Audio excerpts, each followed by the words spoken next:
Bauer React 155 kypärä.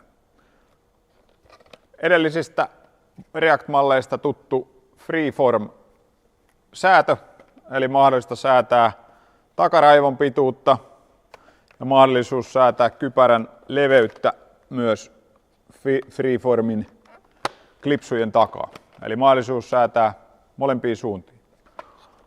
Uudet, huomattavasti pehmeämmät sisusvaahtomateriaalit kehitetty sekä kovilta iskuilta että vääntäviltä tai puristavilta iskuilta suojaavaksi. Eri materiaaleja eri kohdissa kypärää, missä sitä suojaa sitten minkäkin vaahdon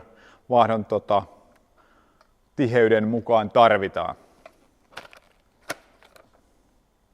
Sitten oli jostain ristikosta oli jotain puhe. Kattokaas tää.